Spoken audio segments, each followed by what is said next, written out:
কাজ ও সম্প্রতি দাবিতে রায়গঞ্জ থেকে শুরু হওয়া ডিওয়াইএফআই এর পদযাত্রায় এসে পৌঁছালো মালদায়। এই যাত্রার সঙ্গে ছিলেন ডিওয়াইএফআই এর রাজ্য সম্পাদক মীনাক্ষী মুখার্জি, রাজ্য সভাপতি ধ্রুবজ্যোতি সাহা। আগামী 21 থেকে 23 জুন 2025 ডিওয়াইএফআই এর 20তম পশ্চিমবঙ্গ রাজ্য সম্মেলন বহরমপুরে সংগঠিত হবে। 21 জুন হবে প্রকাশ্য সমাবেশ। সম্মেলনকে সফল করার আহ্বান জানিয়ে এই পদযাত্রা কাজ ও সম্প্রীতির দাবিতে করতে পারত না।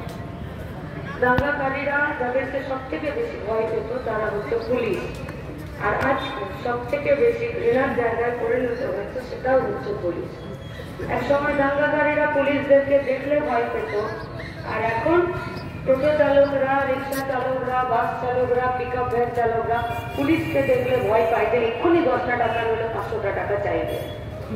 তার থেকেও বড় বেশি বিপদে আছে আজকে পশ্চিমবঙ্গের কাজ, বেকার ছেলে মেয়েদের কাজ করছে।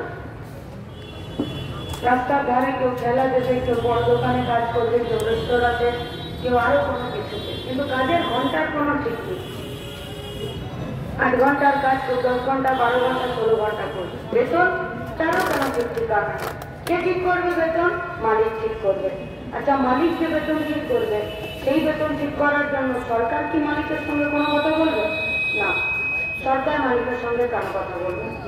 কেন বলবে না? কারণ সরকার ঠিক করেছে যে, রাজ্যের সরকার ঠিক করেছে যে আমি দেশের সরকারকে ঘাটাবো। কেন ঘাটাবো না?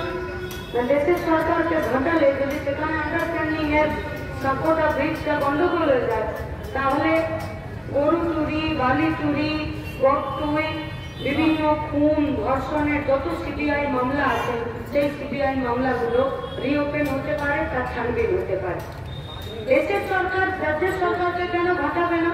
তুমিও ভালো থাকো, লুটে খাও, আমিও ভালো থাকি, বেঁচে খাও, দুজনের ভালো দোস্তি। সম্মেলনের স্থান থেকে 20তম রাজ্য সম্মেলন পর্যন্ত কাজের দাবিতে পশ্চিমবঙ্গের বেকার ছেলেমেয়েদের স্থায়ী কাজের দাবিতে